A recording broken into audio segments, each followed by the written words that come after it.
నిలబెట్టుకుంటున్నారో ప్రభుత్వానికి కూడా మంచిది. ఓకే బాపిరెడ్డి గారు, మీతో మళ్ళీ మాట్లాడతాను. మనతో ఇప్పుడు బీజేపీ నేత అనిల్ గుప్తా గారు ఉన్నారు, ఆయనతో మాట్లాడదాం. అనిల్ గుప్తా గారు, గుడ్ ఆఫ్టర్నూన్ అండి. అనిల్ గుప్తా గారు అండి. అనిల్ గుప్తా గారు, ఆనంద్ గుప్తా గారు అండి. ఆనంద్ గుప్తా గారు సార్. ఆనంద్ గుప్తా గారు, good afternoon. Good afternoon sir, నమస్కారం. గుప్తా గారు చెప్పండి, బీజేపీ పరిస్థితి రానున్న రోజుల్లో తెలంగాణలో ఎలా ఉండబోతుంది, ఎన్ని సీట్లు సాధించబోతుంది, మీ ముఖ్యంగా రైతులకు మీరేం చేయబోతున్నారు? నమస్కారం ప్రేక్షకులకు అందరికి. బీజేపీ తెలంగాణ లోపల రాబోయే కాలంలో 12 నుంచి 14 స్థానాలు గెలవబోతున్నది. రాసి పెట్టుకోండి.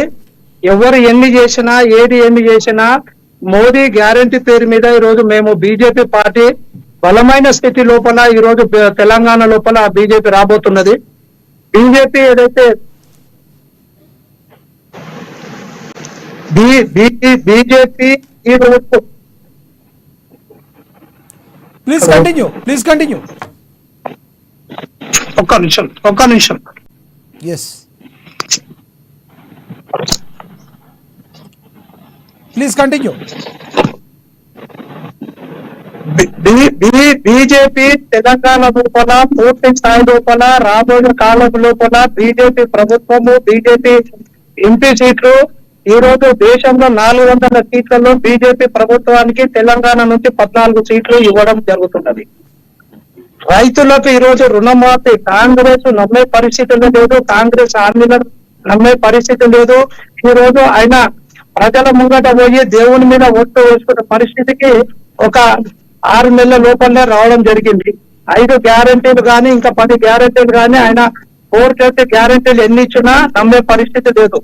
ఈ రోజు రైతులకు నానా అవస్థలు పడి మళ్ళా కాంగ్రెస్ ప్రభుత్వము ఈ రోజు నీళ్లు లేక, కరెంటు లేక, తాగడానికి కూడా నీళ్లు లేని పరిస్థితి ఈ రోజు నిర్మాణం చేయడం జరిగింది.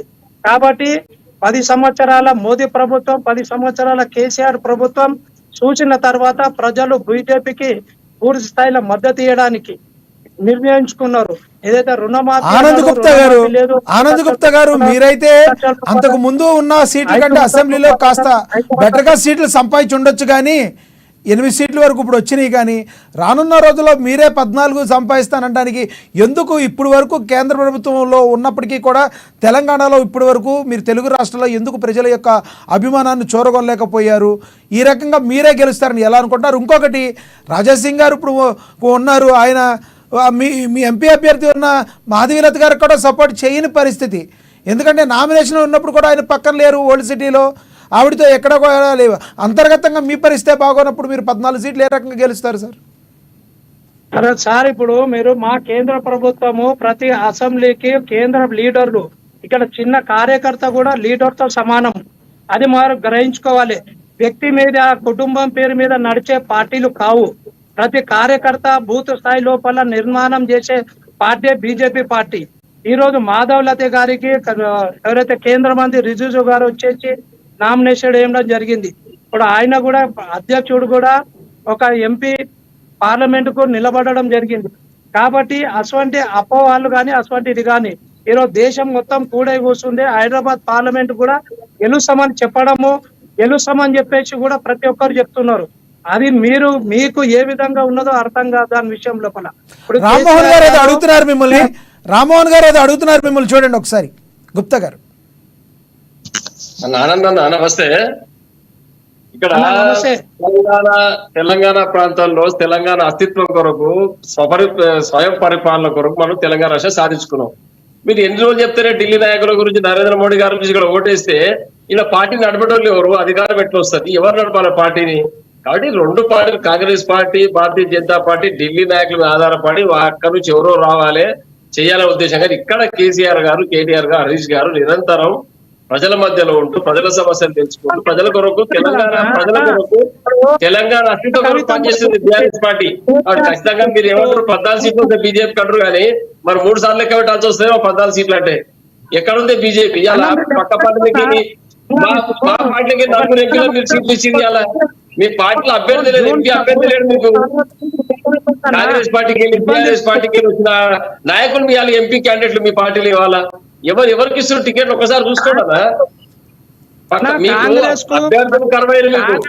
అభ్యర్థులు కరువై రామ్మోహన్ గారు ఆనంద్ గుప్తా గారు మీరు ఒకరిపై ఒకరు ఈ రకంగా అనుకుంటుంటే రామ్మోహన్ గారు ఆనంద్ గుప్తా గారు మీరు ఒకరిపై ఒకరు ఈ విధంగా అనుకున్నప్పటికీ కాంగ్రెస్ వాళ్ళు మాత్రం మీరిద్దరు కూడా కావాలని లొల్లి పెట్టుకున్నట్టు యాక్టింగ్ చేస్తున్నారు. మీ ఇద్దరు ఒకటే, ఎవరికి ఓటేసినా మీకే ఓటేసినట్టుగా అంటున్నారు. కాంగ్రెస్ పార్టీ అట్లా చెప్తారే వాళ్ళు కూడా ఇవ్వాలి. సెల్ఫ్ డిఫెన్స్ ఓడిపోయారు కాంగ్రెస్ పార్టీ కూడా. తెలంగాణ యావత్తు తెలంగాణ ప్రజలందరూ కదా కేసీఆర్ గారు అనవసరంగా ఓడిపోయారు, మేము ఎవరి పార్టీలో ఓటేసాం, ముఖ్యమంత్రి కేసీఆర్ గారే ఉండాల్సిన అవసరం ఉండే, మాకు కరెంట్ వస్తుండే, నిరంతరం విద్యుత్ ఉంటుండే, సంక్షేమ పథకాలు అందుతుండే, రైతు బంధు వస్తుండే. ఈ రోజు వరకు 3 ఎకరాలకు రైతు బంధు ఇవ్వలేదు రేవంత్ రెడ్డి గారు. ఎక్కడ ప్రజలు విశ్వసిస్తారు కాంగ్రెస్ పార్టీని?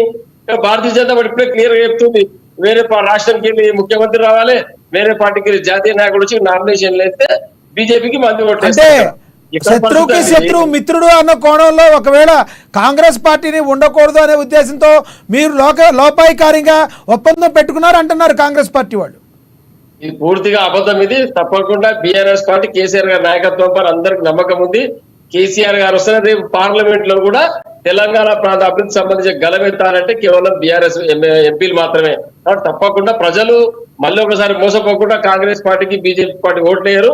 తప్పకుండా కేసీఆర్ గారి నాయకత్వంలో ఎంపీలు అందరూ కూడా తెలంగాణ అస్తిత్వం కొరకు, తెలంగాణ లాభం కొరకు, రైతుల సంక్షేమం కొరకు ఢిల్లీలో పార్లమెంట్ లో మాట్లాడడానికి బీఆర్ఎస్ ఎంపీలు అవసరం. కాబట్టి తప్పకుండా బీఆర్ఎస్ ఎంపీలు ఓటు విధంగా ప్రజలు రాజు యాదవ్ గారు ఏదో అడుగుతున్నారు, చూడండి. రాజు యాదవ్ గారు ప్లీజ్ కంటిన్యూ.